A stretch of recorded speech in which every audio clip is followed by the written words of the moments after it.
रहमानिर्रहीम।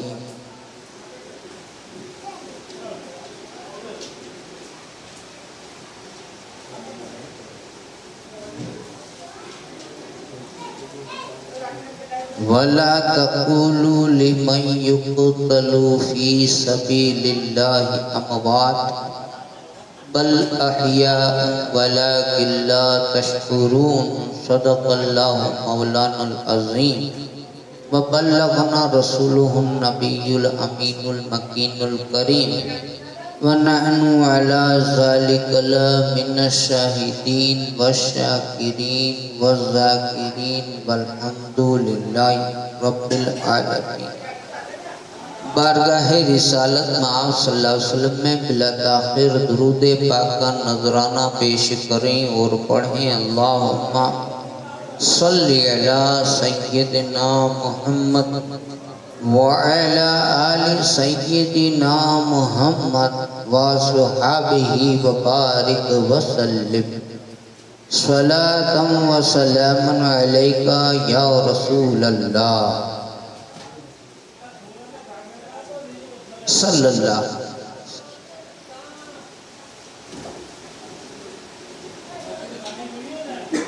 अल्लाह करीम का शुक्र है कि उसने हमें किसी न किसी बहाने से अपने और अपने रसूल के ज़िक्र के लिए इकट्ठा होने की तौफीक अता की।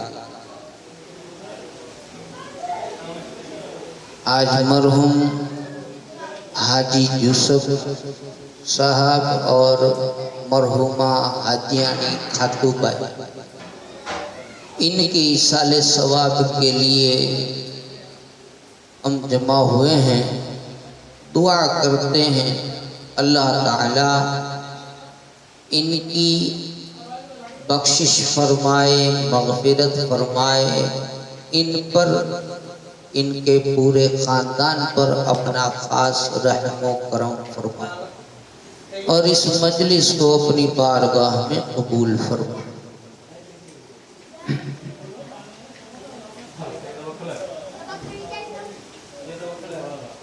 इस्लाम तेरी नब्ज़ न डूबेगी क़यामत तक, तेरी रगों में खून है चार याद। हज़रत उस्मान गनी रज़ियल्लाहु ताला अन्हु की शहादत आपने सुनी।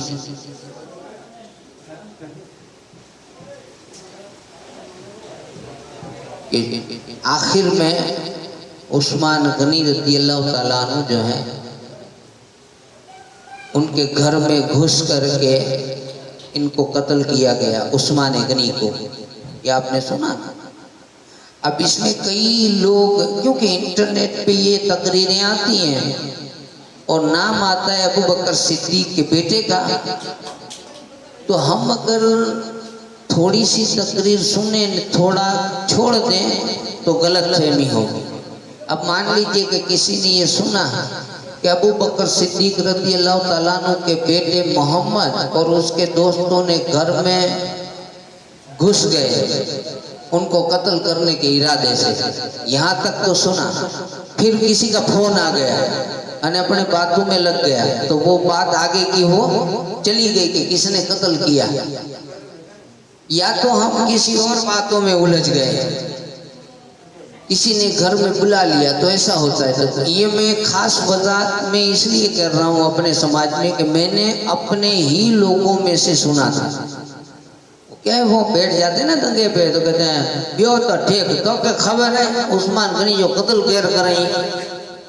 मैंने कहा केर करें, और उसने कहा तू चल आई बताना नहीं हो। मैंने कहा बोल तो खरी किसने, तो कहने लगा अबू बकर सिद्दीक के बेटे ने। मैंने कहा तो तूने अधूरा वाइज का सुन लिया, अधूरा सुन लिया है ना, क्योंकि अगली जो रिवायत थी वो तो उसने सुनी नहीं, इतनी सुनी आगे सुना नहीं।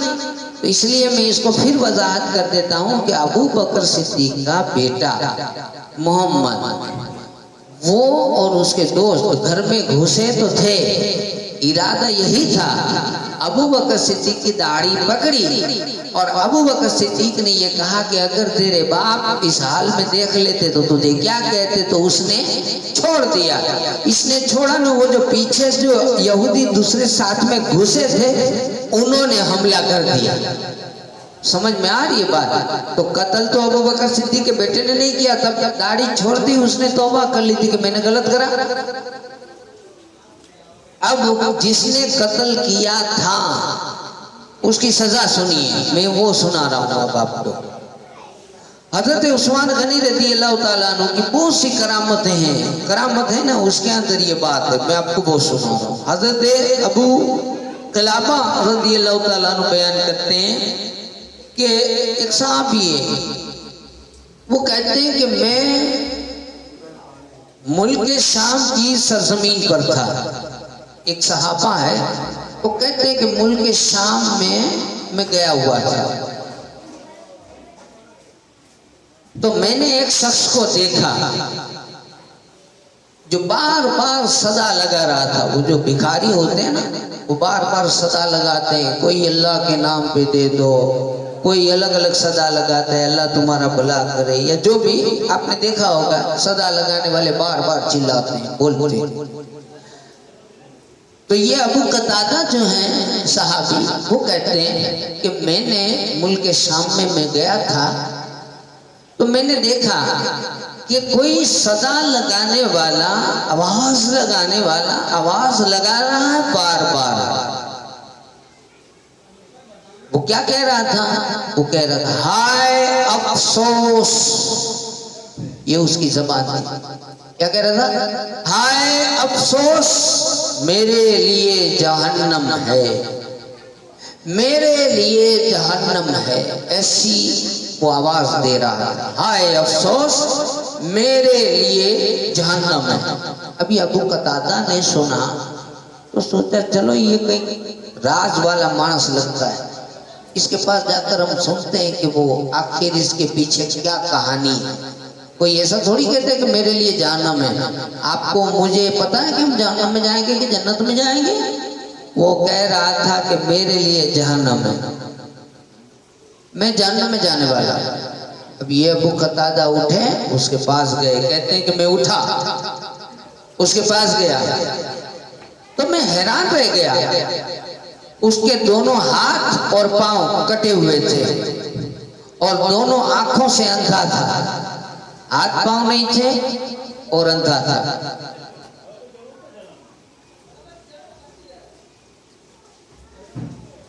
और आवाज लगा रहा था कि मेरे लिए जहन्नम है। तो अबू कतादा कहते कि मैंने देखा इसकी आंखें नहीं है, अंधा है, हाथ नहीं है, पांव नहीं है, और ये आवाज दे रहा कि मैं जहन्नम में जाऊं, क्या बात है।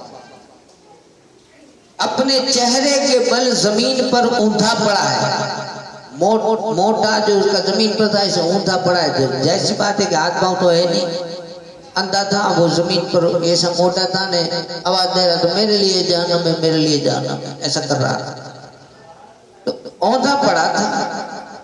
ये मंजर मुझसे देख करके मुझसे रहा नहीं गया। मैंने उसे पूछा ऐसा तेरा हाल क्या है और क्यों और किस बिना पर तुझे अपने जहन्नम में जाने का यकीन हो गया है? ऐसी क्या वजह है कि तू कहते कि अब जहन्नम में जाऊंगा ये पक्का है? कोई बात होगी ना इसमें, वो बात बता। ये सुनकर उसने मुझे कहा मेरा हाल न पूछ, मैं बदनसीब लोगों में से हूं। मेरा हाल न पूछ, मैं उन बदनसीब लोगों में से हूं जो अमीरुल मोमिनीन उस्मान गनी रज़ी अल्लाह ताला अन्हु को कत्ल करने के लिए मकान में घुस पड़े थे, मैं उसमें से।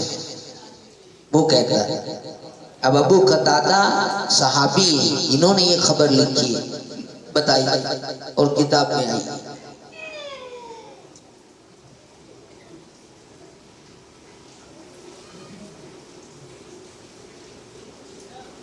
उसने कहा कि मैं जब तलवार लेकर उनके करीब पहुंचा तो उनकी बीवी साहिबा ने मुझे डांट कर शोर मचाना शुरू किया, तो मैंने उनकी बीवी साहिबा को एक थप्पड़ मार दिया हाथ से। ये देखकर अमीरुल मोमिनीन उस्मान गनी ने मुझे बद्दुआ दी, अल्लाह ताला तेरे दोनों हाथों और पांव को काट डाले, तेरी दोनों आंखें अंधी हो जाए और तुझे जहन्नम में झोंक दे।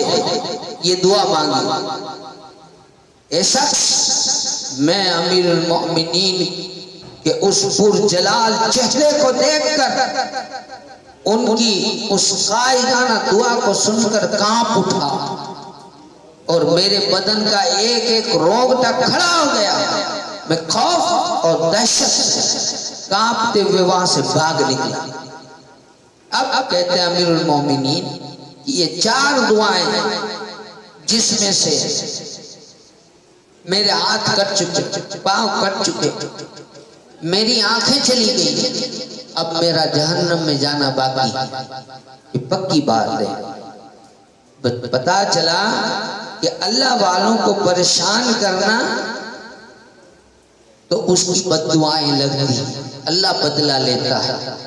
दूसरी ये पता चली कि सहाबाए किराम, उनकी इज्जत क्या है, उनकी अजमत क्या है,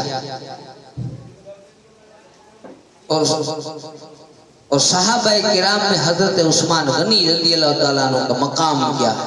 अब आइए मौला अली करमल्लाहु वजहुल करीम की बात को आगे बढ़ाते हैं। आपका नाम है नामी अली इब्ने अबी तालिब, कुन्नियत अबुल हसन और अबू तुराब। अबुल हसन अली नाम है, अबू तालिब के वो बेटे हैं। अबुल हसन यानी कि हसन के अब्बा, अबू तुराब मिट्टी के बाप। ये हुजूर ने नाम रखा था, मिट्टी पर ज्यादा सोते थे तो पीठ में मिट्टी लग गई थी, तो आपने एक दिन कहा अबू तुराब, तो ये नाम से आप मशहूर हो गए। जैसे अल्लाह के रसूल ने कईयों के नाम रखे, जैसे अबू हुरैरा। आप सरकार अकरम सल्लल्लाहु अलैहि वसल्लम के चचा अबू तालिब के साहबजादे हैं और हुजूर सल्लल्लाहु अलैहि वसल्लम के चचाजाद भाई। आपकी वालिदा मोहतरमा का इसमें गिरामी फातिमा बिनते असद बिन हाशिम।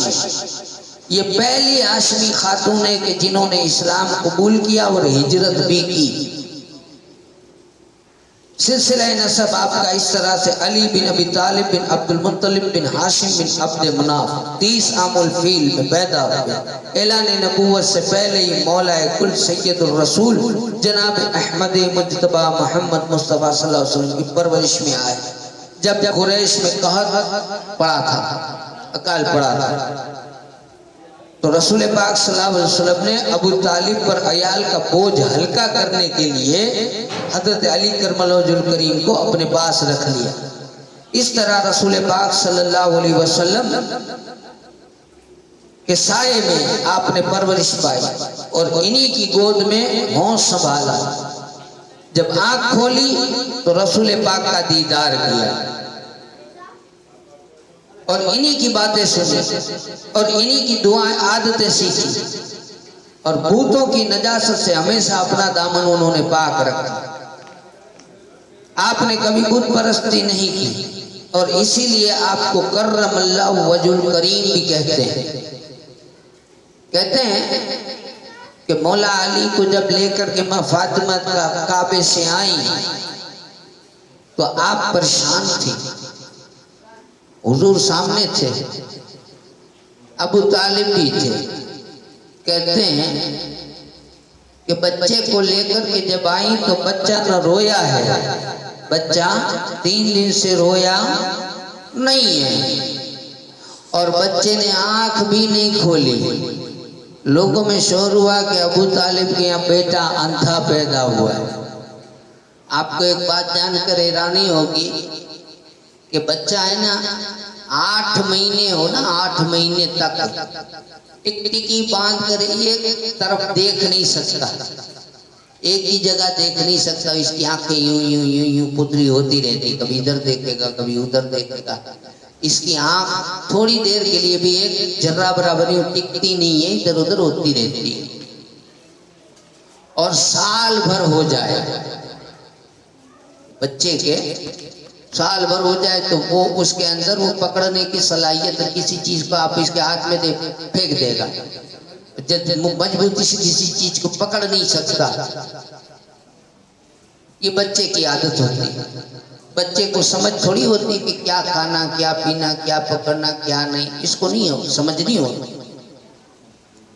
अब मौला अली करमल्लाहु वजहुल करीम को जब सामने लाया गया, रसूल पाक सल्लल्लाहु अलैहि वसल्लम सामने आए, तो उस वक्त में जब हुजूर ने कहा कि लाओ मुझे, अली हाथ में दिया इनके, तो मौला अली जब रसूल पाक के हाथ में आए तो आपने आंखें खोली और रसूल पाक सल्लल्लाहु अलैहि वसल्लम का जलवा देखा। सबसे पहले अगर दुनिया में आकर के अली ने देखा तो जलवा रसूल पाक का देखा।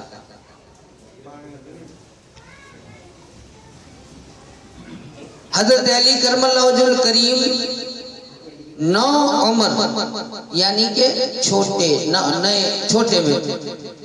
उम्र में सबसे पहले इस्लाम से मुशर्रफ हुए। तारीखुल खुलफा में कि जब आप ईमान लाए उस वक्त आपकी उम्र मुबारक 10 साल के आसपास थी, बल्कि कुछ लोगों का कौल है कि 8 साल के आसपास थी, और एक किताब में लिखा है कि 8-10 साल के आसपास।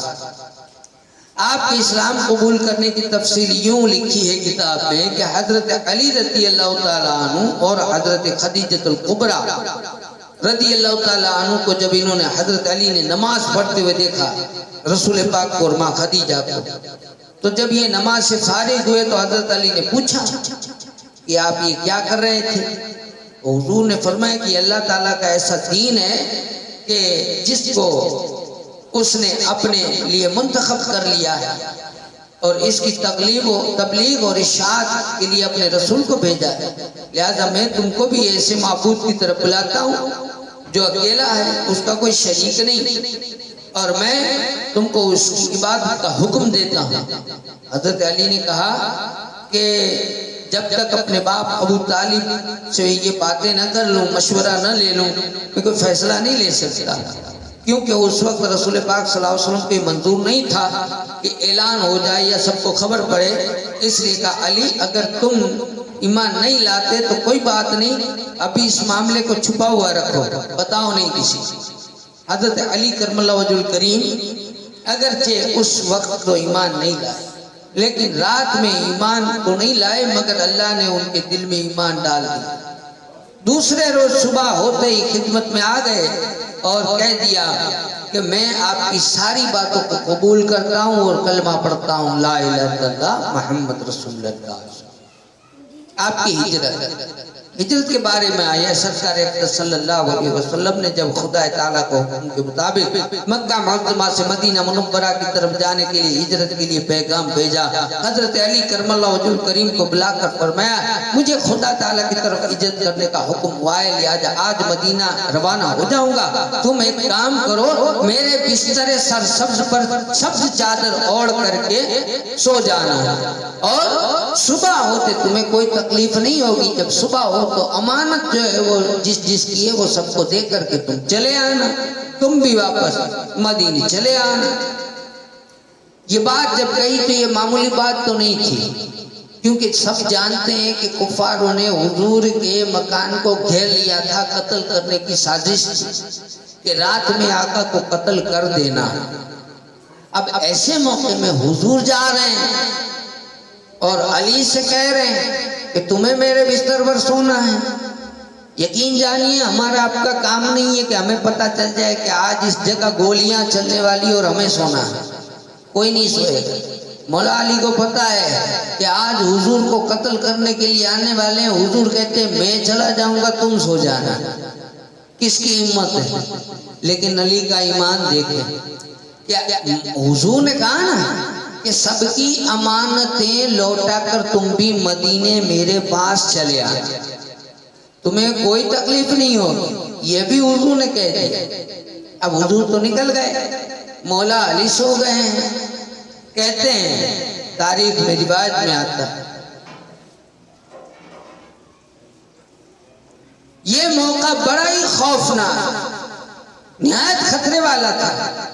हजरत अली करमल्लाहु वजहुल करीम को मालूम था कि कुफ्फार कुरैश सोने की हालत में रसूल को कत्ल करने वाले हैं, इसीलिए खुदा ताला ने आपको बिस्तर पर सोने से मना किया है।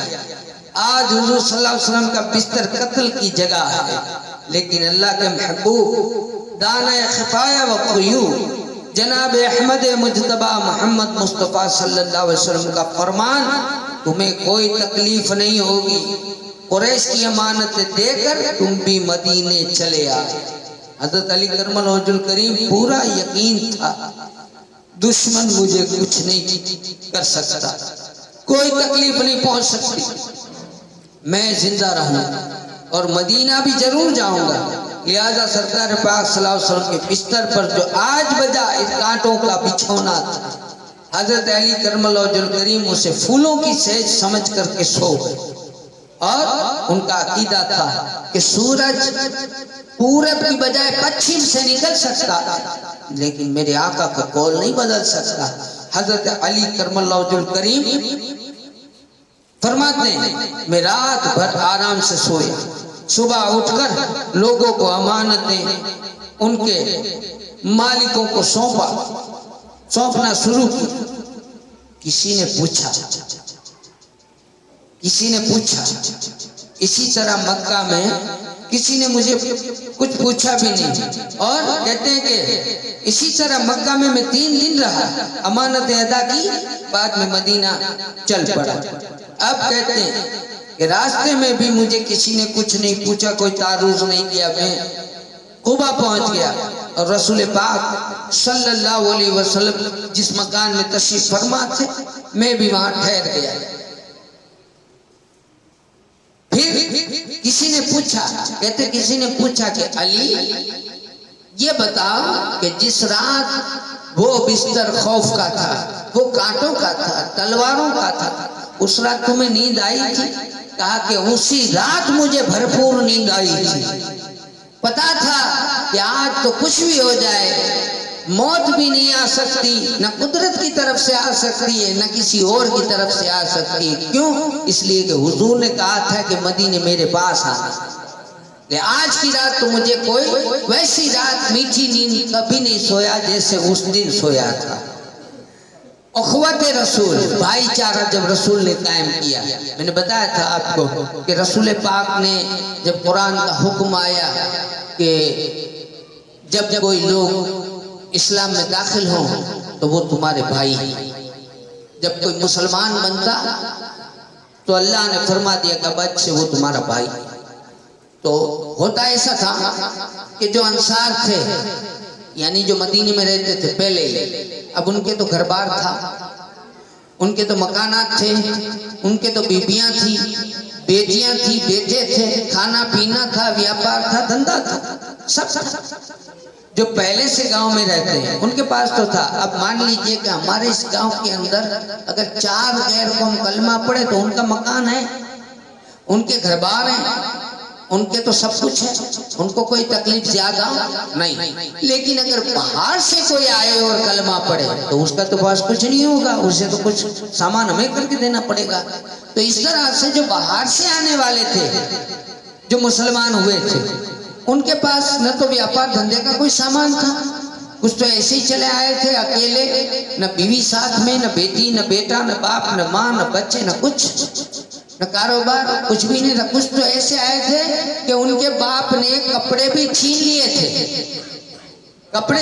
थे, माँ ने एक चादर दी थी तो उस चादर के 2 टुकड़े करके एक नीचे बांधी, एक ऊपर ओढ़ी, और आए थे, सब ले लिया था।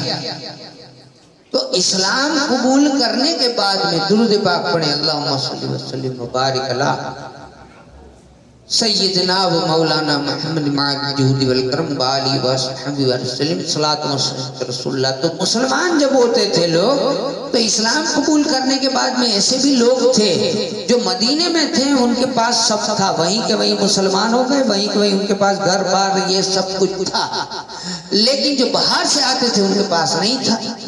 अब जाहिर सी बात है। अच्छा, दूसरी बात ये कि मुसलमान इतने ज्यादा भी नहीं थे कि बाहर से आने वाले, मान लीजिए कि 200 घर सिर्फ उन मुसलमानों के कि जो यहाँ हैं, और 500 घर दूसरे बाहर से अगर आए 500 मुसलमान, तो इतनी तो यहाँ बेटियां भी नहीं है कि उनको शादी करके दो। भाई बीवियों की तो जरूरत होती है ना, उनके पास बीवियां भी नहीं थी, बच्चे भी नहीं थे। अब हुआ ऐसा कि अल्लाह ने हुक्म दिया कि काम करो, सब बराबर हो जाओ, सब बराबरी के हो जाओ, हिस्सेदार। इस्लाम सब लाए हो तो सारे भाई हो जाओ, भाई है अब। तो जब ये आयत आई कि जो तुम में से कलमा पढ़ ले अब वो तुम्हारा भाई है, तुम्हारी मिल्कत में उसका भी हिस्सा है, ये कर दिया कुरान में। अब जब बात आई हुजूर सल्लल्लाहु अलैहि वसल्लम ने सबको खड़ा कर दिया, अंसार इधर आ जाओ, मुहाजिर इधर आ जाओ, यानी बाहर से जो कलमा पढ़ के आए सब इधर आ जाए, और जो यहाँ के रहने वाले हैं वो इस तरफ आ जाए। एक एक को बुलाया, एक एक को बुलाया, इधर से अंसार को बुलाया, इधर से उस मुहाजिर को बुलाया। कहा देखो ये आज से तुम्हारा भाई है, हाथ में हाथ दिया, कहा जाओ इसे अपने घर ले जाओ। ऐसे सबको भाई भाई बना दिया और ले गए। सबने क्या भाईचारा कायम किया, सुभान अल्लाह। वो भाईचारा था कि जब घर गए तो घरों के आधे हिस्से की, यहाँ तक के थालियों के, चूल्हों के, बर्तनों के, कपड़ों के, यहाँ तक रिवायतों में है कि किसी के पास 2-2 बीवियां थी तो कहा कि अब हमारे पास इतनी बेटियां नहीं है कि तुझे कोई बेटी ब्याह देगा, मैं एक को तलाक देता हूँ, तू निकाह कर ले। इस तरह हुक्म पर बड़ा अमल किया इन्होंने। इसके बाद अब रसूल अली, मौला अली भी थे, मौला अली मुहाजिर में, उनका मुंह गिरा हुआ था, उनको किसी का भाई अभी तक बनाया नहीं था। मौला अली मुश्किल कुशा एक जगह खड़े हैं, मुंह उतरा पड़ा है। हुजूर पाक ने बुलाया, अली इधर आओ। क्या बात है, चेहरे पर परेशानी के इशारे, क्या बात है? क्या हुजूर आपने सबको सबका भाई बनाया, मुझे तो किसी का भाई नहीं बनाया। हुजूर सल्लल्लाहु अलैहि वसल्लम ने उसे गले लगाया। हुजूर ने फरमाया तू दुनिया और आखिरत में मेरा भाई है, तू दुनिया और आखिरत में मेरा भाई है। हुजूर फरमाते हैं कि एक ही साख की, एक ही जो झाड़ होता है ना, उसकी 2 टहनी है, अली और हुजूर, एक ही साख की 2 टहनी। आपकी सजात, बहादुरी, हजरत अली करमल्लाहु वजहुल करीम की सजात और बहादुरी, इसे तो कौन नहीं जानता। आज भी अरब में, ईरान में आप जाइए, या अली कह करके लोग बोरियां उठाते हैं, अली का नारा लगाते हैं बहादुरी में, है ना। उनके नाम के चर्चे अरब अजम में, उनकी कुव्वत और बहादुरी के सिक्के बैठे। आपके रौब और दबदबा की आज भी बड़े बड़े पहलवानों के दिल कांप उठे। जंग तबूक का एक मौका था कि जिसमें आप नहीं गए थे, जंग तबूक में नहीं हासिल हुए थे, और हुजूर ने अपना नायब बनाकर मदीने में रखा था, इसलिए नहीं गए थे। लेकिन जंग बदर के अंदर कहते हैं, जंग बदर में जब हजरत हमजा रज़ियल्लाहु ताला अन्हु अस्वद बिन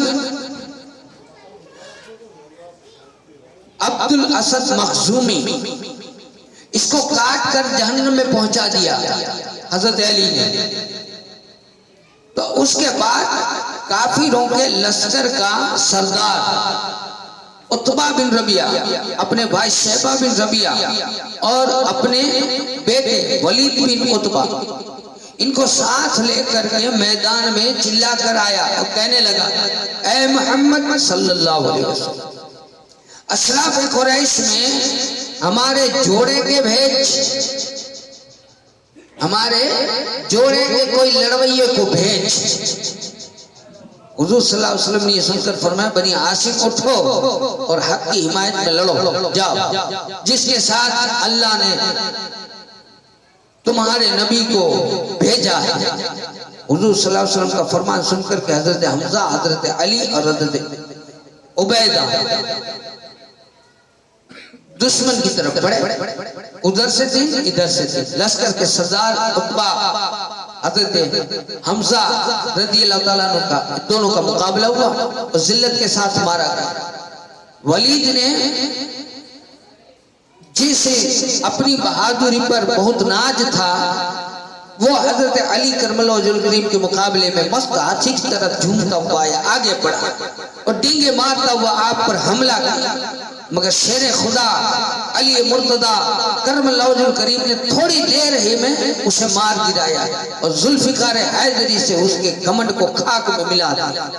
उसके बाद आपने देखा कि उतबा के भाई शैबा और हजरत उबैदा रज़ी अल्लाह ताला अन्हु को जख्मी कर दिया है, तो झपट कर आपने उस पर भी हमला किया और उसे भी जहन्नम में पहुंचा दिया। ये है मौला अली करमल्लाहुल करीम। जंग ओहद का, ये तो जंग बदर की बात थी, अब जंग ओहद की बात किताब से बाकायदा बता रहा हूं मैं आपको पढ़ कर। जंग ओहद में जब मुसलमान आगे पीछे से कुफार के बीच में घिर गए, जिसके सबब बहुत से लोग शहीद भी हो गए, उस वक्त सरकार पाक सल्लल्लाहु अलैहि वसल्लम भी काफिरों के घेरे में आ गए और इन्होंने ऐलान कर दिया कि मुसलमानों तुम्हारे नबी कत्ल कर दिए गए। हुजूर को घेर लिया था, पता नहीं चल रहा था हुजूर कहाँ है। अब उस वक्त देखो बहादुरी अली की है। नहीं तो जंग का एक कायदा होता है, जंग के अंदर अक्सर देखा जाता है कि उसका जो मेन लीडर होता है ना, वो कत्ल हो जाए ना, बाद में फिर सब भागते हैं कि हमें पूरा हमें हमारे मेन को पूरा करना खत्म है, अपनी जान बचाओ भागो, ऐसा करके लोग भागते हैं। अब यहाँ पर जब लोगों में ये अफवाह फैली कि तुम्हारे मुसलमानों तुम्हारे नबी को तो शहीद कर दिया गया, तो ऐसे मौके में सहाबियों को क्या करना चाहिए था? जंग के जो आम मैदान की तरह होता तो भाग जाना चाहिए, लेकिन भागे नहीं है। किया क्या है सुनो, तुम्हारे नबी को तो कत्ल कर दिया, कत्ल हो गए।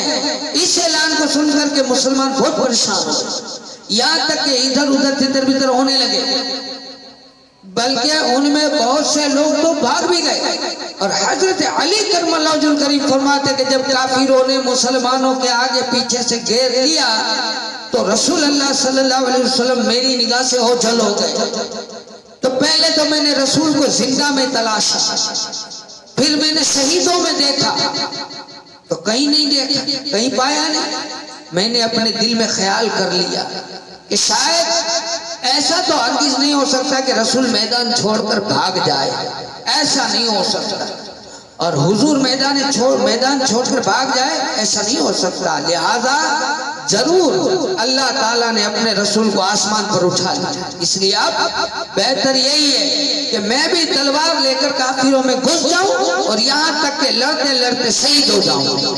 एक ही काम बचा है। अब करते क्या है? फरमाते हैं मैंने तलवार संभाली और तलवार लेकर के सख्त हमला काफिरों पर कर दिया और इनकी सफों को दरहम बरहम करते करते बीच में घुस गया और हटते हटते देखता गया तो आगे जाकर मेरी नजर रसूल पर पड़ गई। मैंने रसूल को देख लिया, मुझे बेइंतहा खुशी हुई। मैंने यकीन कर लिया कि अल्लाह ताला ने अपने फरिश्तों के जरिए मेरे हबीब की हिफाजत की और दौड़ करके रसूल पाक के पास जाकर खड़ा हो गया और कुफार गिरोह दर गिरोह रसूल पर हमला करने आने लगे। आपने फरमाया अली इनको रोको, अली इनको रोको। तो उधर सामना करते थे, कहीं इधर से आते तो कहते यहाँ रोको। तन्हा मुकाबला करता था, उनके मुंह फेर दिए, जो दुश्मन आते थे उनके मुंह फेर दिए और एक एक को कत्ल कर दिया। फिर कहते हैं उसके बाद फिर एक गिरोह और आया, हमला करने की नीयत से आगे बढ़ा। मेरी तरफ इशारा फरमाया हुजूर ने, इनको रोको। फिर मैं उस गिरोह का मुकाबला किया, मैंने उनको रोका। उसके बाद जिब्रील अलैहिस्सलाम आए। हुजूर जब जिब्रील अलैहिस्सलाम आए, आकर के हुजूर से मेरी बहादुरी बयान की, तारीफ की। फरमाया इन्नहु मिन्नी व अना मिन्नी, बेशक अली मुझसे है, मैं अली से। मतलब ये कि अली मुझसे कमाल कुर्ब हासिल है। नबी करीम सल्लल्लाहु अलैहि वसल्लम का फरमान सुनकर के जिब्रील अलैहिस्सलाम ने फरमाया कि मैं तुम दोनों से। ये जंग ओहद की बात मैंने आपको बताई। दुरूद पाक पढ़े, अल्लाहुम्मा सल्ली अला सय्यदना मुहम्मद व अला आलि सय्यदना मुहम्मद व असहाबी व बारिक वसल्लम। अब मैं जंग खंदक बताता हूँ आपको। हजरत काब बिन मालिक अंसार रज़ी अल्लाह ताला अन्हु रिवायत फरमाते हैं, जंग खंदक के रोज अमरू बिन अब्दे जो 1000 सिपाहियों के बराबर माना जाता था। एक ही मानस था लेकिन वो 1000 के लश्कर के बराबर माना जाता था, ऐसा बहादुर था वो। अमरू नाम था। तो कहते हैं कि जंगे खंदक के रोज ये अमरू बिन अब्दे जो 1000 सवार के बराबर माना जाता, एक झंडा लेकर के निकला और वो मैदान जंग को देख करके जब वो और उसके सामने के सवार एक मकाम पर खड़े हुए तो उससे हजरत अली ने फरमाया, अमरू तो कुरैश से अल्लाह की कसम देकर के कहा करता था कि जब कभी मुझको कोई शख्स 2 अच्छे काम बताता है तो मैं उसमें से किसी एक को पसंद करता हूं। तो उसने कहा हाँ बराबर बात है, मैं ऐसा ही करता हूं। आपने फरमाया तो एक काम कर, मैं तुझे अल्लाह और रसूल सल्लल्लाहु अलैहि वसल्लम की तरफ बुलाता हूं, इस्लाम की तरफ बुलाता हूं। अमरू ने कहा मुझे उनसे कोई आदत नहीं है, मैं ये नहीं कर सकता। तो फिर हजरत अली ने कहा तो एक काम कर, दूसरा काम, क्योंकि 2 काम थे, 2 में से एक तो उसे माननी पड़ेगी।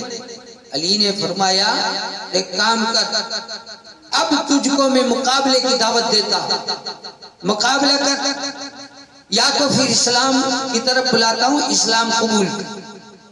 अमरू ने कहा ए मेरे भाई के बेटे, किस लिए मुकाबले की दावत देता है? खुदा की कसम मैं तुझको कत्ल करना पसंद नहीं करता, ये उसने कहा, कत्ल करना पसंद नहीं करता। अब अली का जवाब सुनो, अली क्या कहते हैं, मौला हैं, मेरे मौला कहते हैं लेकिन खुदा की कसम मैं तुझको कत्ल करना पसंद करता हूं, मैं तुझे मारूंगा, तू नहीं चाहता लेकिन मैं मारूंगा।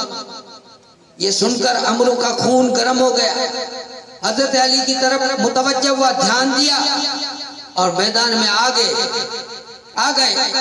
और थोड़ी देर मुकाबला होने के बाद शेर खुदा ने उसे मौत के घाट उतार कर जन्नत में पहुंचा दिया। मोहम्मद बिन इसाक कहते हैं अमरू बिन अपने बूद मैदान में इस तरह निकला कि लोहे की जरा पहने हुए था और उसने बुलंद आवाज से कहा था कोई मेरे मुकाबले में आए, ये दूसरी रिवायत, कोई मेरे मुकाबले में आए। आवाज सुनकर अली खड़े हुए मुकाबले के लिए और हुजूर से इजाजत मांगी। आपने फरमाया बैठ जाओ, अमरू है। खबर है कौन है? अमरू है, बैठ जाओ, तेरा काम नहीं, बैठ जाओ। उसको बिठा दिया। दूसरी बार अमरू ने फिर आवाज दी, मेरे मुकाबले के लिए कौन आता है? मुसलमानों को मलामत करना शुरू की। मेरे दिन कहने लगा तुम्हारी वो जन्नत कहाँ है जिसके बारे में तुम दावा करते हो? जो भी तुम में से मारा जाता है वो सीधे जन्नत में जाता है। मेरे मुकाबले के लिए किसी को क्यों नहीं भेजते, क्यों नहीं खड़ा करते? अब जब ये सुना तो मौला अली खड़े हो गए, हुजूर से इजाजत मांगी, सरकार जाने दो। हुजूर का बैठ जाओ, अमरू है, फिर बैठा दिया। अब रावी के बयान है कि तीसरी बार हजरत अली ने खड़े होकर हुजूर से अर्ज किया कि या रसूल अल्लाह मैं इसके मुकाबले में निकलूंगा। आपने फरमाया अरे ये अमरू है। आपने फरमाया, आपने अर्ज किया मौला अली ने कि अब वो अमरू ही क्यों ना हो, मुझे जाना इजाजत दे दीजिए। हुजूर ने इजाजत दे दी। हजरत अली ने चल करके उसके पास पहुंच करके चंद अशार पढ़े थे। वो अशार क्या थे मैं आपको उर्दू में इसका मतलब बताता हूं। ए अमरू जल्दी न कर, ए अमरू जल्दी न कर, जो आजीज नहीं है वो तेरे पास। दुरूद पाक पढ़े, अल्लाहुम्मा सल्ली अला मुहम्मद व अला आलि सय्यिदना सल्लल्लाहु अलैहि वसल्लम व बारिक वसल्लम सलातुम व सलामुन अलैका या सय्यदी या हबीबी या रसूलल्लाह सल्लल्लाहु तआला अलैहि वसल्लम। जो आजीज नहीं तेरे पास तेरी आवाज का जवाब देने वाला सच्ची नीयत और सच्ची बसीरत के साथ आ गया। हर कामयाब होने वाले का सच्चाई ही निजात देती है। मुझे पूरी उम्मीद है कि तेरी जनाजे पर ऐसी ज़रबे वसी का नोहा करने वालियां को कायम कर दूंगा कि जिसका जिक्र लोगों में बाकी रहेगा। अमरू ने पूछा तू कौन है? आपने फरमाया मैं अली। उसने कहा अपने मुनाफ के बेटे? आपने फरमाया मैं अली इब्ने अबी तालिब हूँ। उसने कहा मेरे भाई के बेटे, तेरे चचाओं में से ऐसे भी तो हैं जो उम्र में तुझसे बड़े हैं, ज्यादा बड़े हैं, ज्यादा तेज हैं। तेरा खून बहाना मैं बुरा समझता हूँ, तू चला जा किसी बड़े को। हजरत अली ने फरमाया मगर खुदा की कसम तेरा खून बहाना मुझे बहुत अच्छा लगता है, तू आ जा। ये सुन करके वो गुस्सा से दिल मिला था, वो घोड़े से उतरकर आग के शोले की तरह तलवार लेकर के उसने तलवार सौंपी, अली की तरफ बढ़ा और ऐसा जबरदस्त वार किया कि आपने अपनी ढाल पर उस तलवार के वार को रोक लिया। ढाल फट गई, यहां तक कि आपके सर पर लगी और जख्मी कर दी। अब शेर खुदा ने संभल कर उसके कंधे पर ऐसी तलवार मारी कि गिर पड़ा, गुबार आलूद हो गया। रसूल पाक सल्लल्लाहु अलैहि वसल्लम ने नारे तकबीर बुलंद कर मालूम हुआ कि हजरत अली ने उसे जहन्नम में पहुंचा दिया। शेर खुदा की इस बहादुरी और शुजाअत को देखकर मैदान जंग में एक एक जर्रा ज़बान हाल से पुकार उठा हो, जैसे शाह मर्दा शेर यज़्दा कुव्वते परवरदिगार ला फता इल्ला अली ला सैफ इल्ला जुल्फिकार। अब खैबर का वाक़या, खैबर का वाक़या आपको वैसे हर बार हम सुनते हैं। खैबर के दिन आप सब तो जानते हैं कि रसूल पाक सल्लल्लाहु अलैहि वसल्लम जो हैं उन्होंने झंडा दिया था अलग अलग सहाबियों को। पहले दिन किसी को दिया, दूसरे दिन किसी को दिया, लेकिन खैबर का ये जो किला फतेह नहीं हो रहा था। और फिर वक्त वो आया कि एक दिन हुजूर सल्लल्लाहु अलैहि वसल्लम ने फरमाया कि कल मैं ऐसे शख्स को ये झंडा देने वाला हूँ कि जिसे फतह तो होगी लेकिन उससे अल्लाह और उसका रसूल राजी है। अल्लाह और उसके रसूल उसे महबूब रखते हैं। ये ऐलान जब हुआ तो जाहिर सी बात है कि हर एक को लगेगा ना कि काश के रसूल पाक की जबान से निकला है कि अल्लाह और उसके रसूल जिससे राजी हैं, शायद हमें मिल जाए तो अल्लाह और रसूल हमसे राजी होने की रसूल पाक के जबान से सनद मिल जाए। ये तो बड़ी बात होगी, शहादत होगी। हर कोई इंतजार करता था शायद मेरा नाम आए, शायद मेरा नाम आए, शायद मेरा नाम आए। अब जबानी सुनने के बाद किताब से सुने। खैबर का किला जो मुरहब का पाए तख्त था, उसका फतह करना आसान नहीं था। उसका किले को सर करने के लिए रसूल पाक सल्लल्लाहु अलैहि वसल्लम ने एक दिन अबू बकर सिद्दीक रज़ियल्लाहु ताला अन्हु को झंडा इनायत किया, दूसरे दिन उमर फारूक को दिया, लेकिन फतह नहीं हुआ, उनके मुकद्दर में नहीं था, इसलिए उन हजरात से फतह नहीं हुआ। जब इस मुहिम में बहुत ज्यादा देर हो गई तो एक दिन रसूल पाक ने फरमाया मैं ये झंडा कल एक ऐसे शख्स को दूंगा जिसके हाथ पर खुदा ताला फतह अता फरमाएगा, वो अल्लाह और उसके रसूल को दोस्त रखता है। अल्लाह और उसके रसूल उसे दोस्त रखते हैं, दोनों दोस्ती रखते हैं। अल्लाह और रसूल इसे दोस्त रखते हैं और ये अल्लाह रसूल को दोस्त रखता है। सुभान अल्लाह। हुजूर सल्लल्लाहु अलैहि वसल्लम की जब ये खबर मिली, खबर सुनी, सुन करके हर सहाबा रात को बड़ी बेकरारी से काटने में लगा था कि हर सहाबी इस इंतजार में था, तमन्ना थी काश के रसूल पाक सल्लल्लाहु अलैहि वसल्लम कल सुबह झंडा हमें अता करें, इस बात की सनद हो जाएगी कि अल्लाह और रसूल हमें महबूब हैं, हम अल्लाह रसूल को महबूब हैं। इसलिए कि वो सहाबी थे, वहाबी नहीं थे। ऐसी तमन्ना तो सहाबी करते हैं, उनका ये अकीदा था कि हरगिज़ ऐसा हो नहीं सकता कि रसूल बोले और ना हो। अल्लाह को जब सुबह हुई तमाम सहाबा सामने मैदान में आ गए, पाए गए रिसालत में हाजिर हो गए अदब के साथ देखने लगे। नबी पाक सल्लल्लाहु अलैहि वसल्लम ने सबको सामने देखा और देख रहे हैं कि आज पता नहीं किसको ये नेमत उस्मा मिलेगी। सबके अरमान भरी निगाहें रसूल पाक के होठों को देख रही थी। कभी हुजूर के होठ हिले, हमारा नाम निकले। आपने फरमाया आइन अली, तुम्हें अली नजर नहीं आते, अली कहाँ है? हुजूर ने क्या फरमाया, अली कहाँ है? लोगों ने अर्ज किया कि या रसूल अल्लाह, उनको तो आंसू बेचश्म में आंख आई है, आंख दुखती है। आंसू बेचश्म जिसको कहते हैं आंख आई, आंख उठना, कहा वो तो आंसू बेचश्म में। फरमाया कि जाओ जाकर उनको बुला लो। जब हजरत अली करमल करीम आ गए रहमत आलम सल्लल्लाहु अलैहि वसल्लम ने उनकी आंखों में लुआब दहन लगाए, लुआब दहन लगाया, अपनी थूक मुबारक लगा दी। फिर ऐसे ठीक हुई कि जैसे कभी खराब ही नहीं की। हदीस शरीफ में ये लफ्ज है, उनकी आंखों को इस तरह अच्छी हो गई जैसे दुखती ही नहीं थी। फिर हुजूर सल्लल्लाहु अलैहि वसल्लम ने उनको झंडा इनायत किया। हजरत अली ने अर्ज किया, या रसूल अल्लाह, क्या मैं उन लोगों से उस वक्त तक लड़ूंगा जब तक वो हमारी तरह मुसलमान न हो जाए? क्या जब तक वो हमारी तरह मुसलमान न हो जाए तब तक लड़ूंगा? हुजूर सल्लल्लाहु अलैहि वसल्लम ने फरमाया, नरमी से काम लो, पहले इन्हें इस्लाम की तरफ दावत दो, बुलाओ, फिर इनको बतलाओ कि इस्लाम कबूल करने के बाद क्या क्या हक है।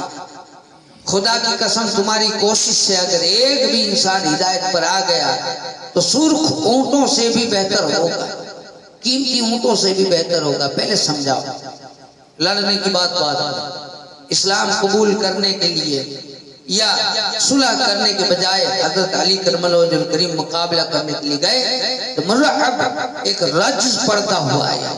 मैदान जंग में रज्ज पड़ते, मैं आपको 12 सुना चुका हूँ। ये रज्ज का मतलब था, बेशक खैबर जानता है कि मैं मुर्रअब हूँ। क्या कहता है? मैं मुर्रअब हूँ।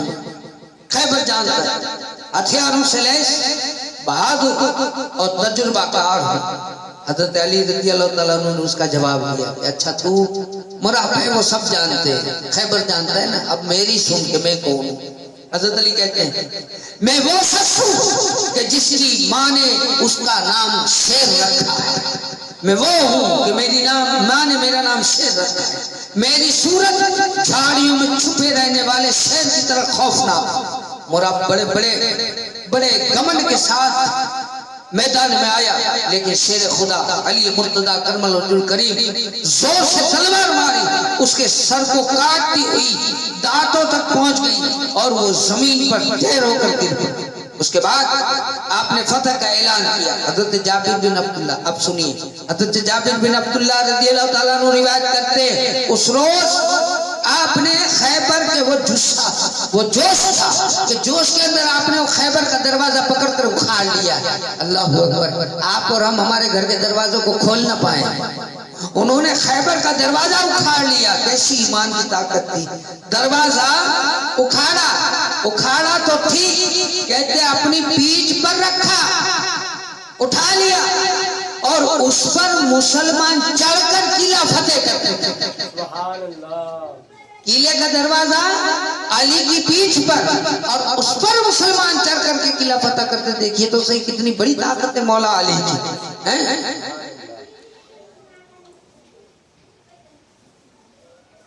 आपने जब वो उस रोज दरवाजा फेंक दिया तो जब उसे घसीटने के लिए दूसरी जगह ले जाना था तो इस किताब में एक हवाला ये है कि 40 आदमियों से कम से नहीं उठा था। और मैंने तारीखुल खुलफा में पढ़ा है, एक रिवायत में कि 80 आदमी लगे थे, एक रिवायत में कि 300 आदमी लगे थे तारीखुल खुलफा में। अब वो खैबर का दरवाजा कैसा होगा, इसको उठाना, एक हाथ से ढाल बनाना, लड़ना, ये आसान बात नहीं। आप लोग वो मशीन उठाते हैं, पता है कि कितना वजनी होता है, वो तो खैबर का दरवाजा था, पता नहीं कैसा होगा, देखे उससे पता। अल्लाह अकबर, ये मौला अली की ताकत है। और इब्ने असाकिर ने अबू राफे से रिवायत की कि हजरत अली रज़ी अल्लाह तआला अन्हु ने जंग खैबर के खैबर में किले का फाटक हाथ में लेकर उसको ढाल बनाकर वो फाटक उनके हाथ में बराबर रहा और लड़ते रहे, यहाँ तक कि अल्लाह ताला ने उनके हाथों फतह दे दी। उसके बाद आपने फाटक को आपने फेंक दिया। लड़ाई से फारिग होने के बाद सबने साथ मिलकर के, कई आदमियों ने मिलकर के हटाया और उसे पलटना चाहा, लेकिन पलट न सका। पलटना चाहा, पलट नहीं सका। एक बार दुरूद पाक पढ़े, अल्लाहुम्मा सल्ली व सल्लिम व बारिक अला सय्यदना व मौलाना मुहम्मद माल जूदी वल करम व आलिहि व अस्हाबिहि व बारिक व सल्लिम सलातुम व सलामन अलैका या सय्यदी या हबीबी या रसूल अल्लाह सल्लल्लाहु तआला अलैहि वसल्लम। अब आपके कुछ फैसले उनमें से आपने सुना है हर बार, मैं आपको एक फैसला बताता हूँ। किसी ने बुजुर्गों का भी नाम लिया है, मौला अली की भी ऐसी बात आई है कि एक शख्स था, वो फौत होने से पहले अपने दोस्त को सौंप के गया था, उसका छोटा सा बच्चा था, सौंप के गया था और कि भाई ये जो 10,000 दिरहम है ना, ये जब मेरा बेटा बड़ा हो जाए तो उसे जो तू चाहे वो दे देना, जो तू चाहे वो दे देना।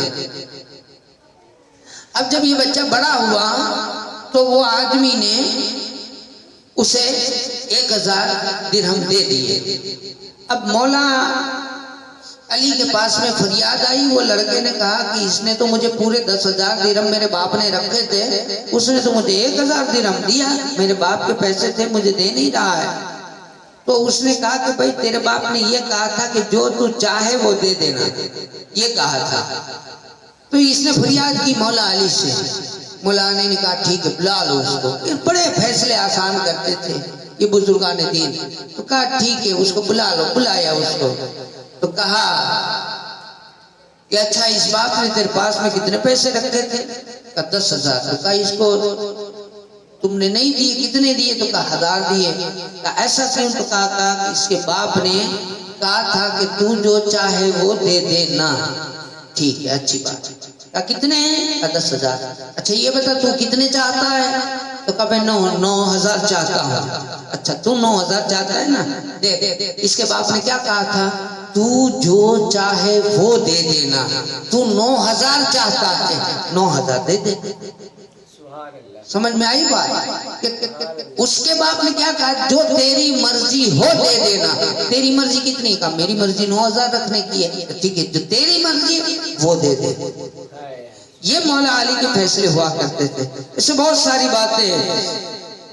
मौला अली की करामत कहते हैं कि हजरत अब्दुल रहमान अल्लामा जामी रहमतुल्लाह अलैह वो तहरीर फरमाते हैं कि कुफा में एक रोज मौला अली करमल्लाहुल करीम ने सुबह की नमाज पढ़ने के बाद में एक शख्स से फरमाया, ध्यान देना, बड़ी लंबी बात है थोड़ी। फरमाया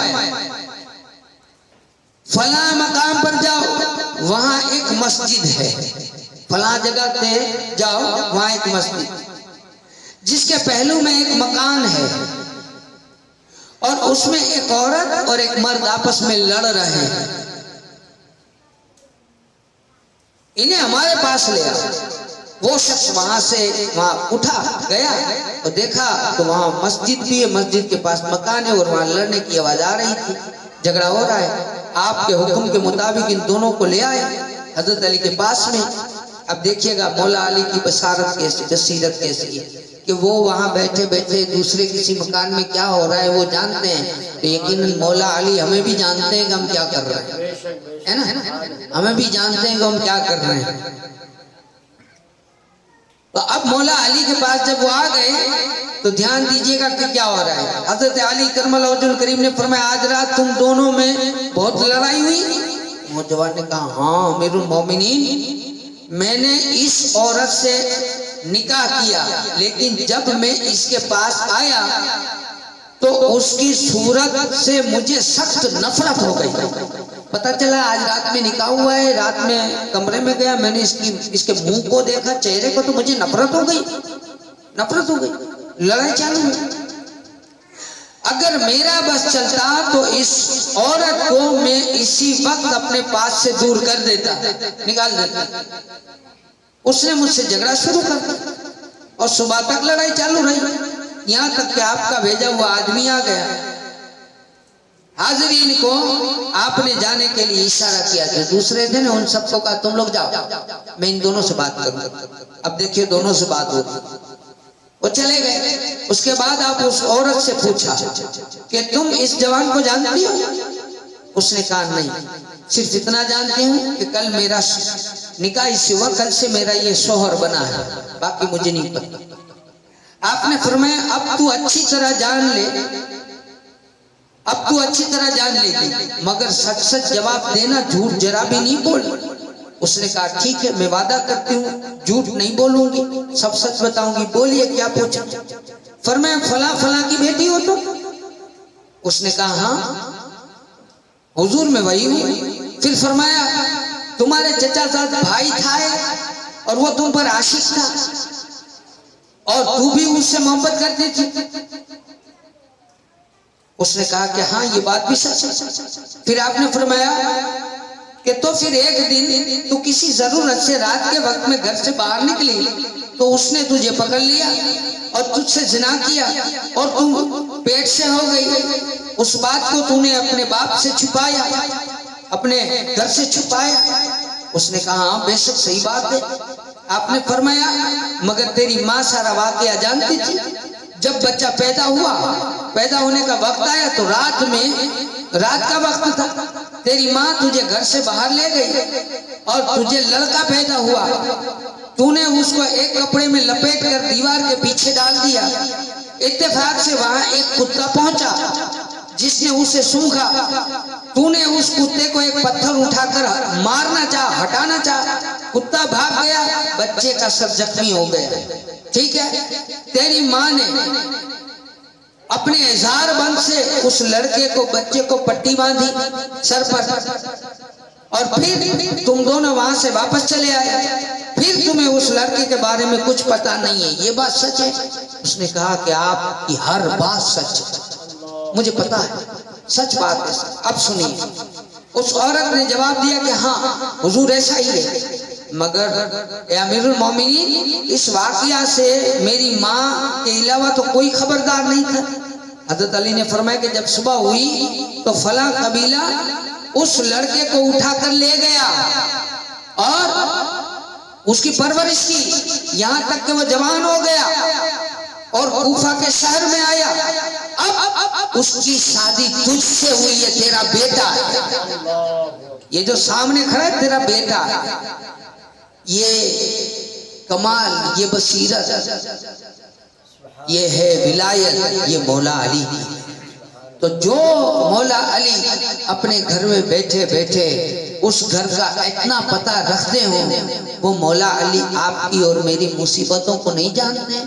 इसलिए जब भी हम पर मुसीबत आए तो हम इधर उधर दौड़ने की बजाय पंजेतन को याद करें, मौला अली को याद करें, उन्हें पुकारें। हम दुआ करते हैं कि अल्लाह ताला हमें पंचतन की सही सच्ची मोहब्बत अता फरमाए और उनकी बारगाह में हमें फरियाद कैसे करनी वो भी सिखा दे और इस मजलिस को अपनी बारगाह में कबूल फरमाए और अल्लाह ताला हमारे गुनाहों को माफ फरमाए। वा दवाना अल्हम्दुलिल्लाह, अस्सलाम वालेकुम, सलाम के लिए खड़े हो।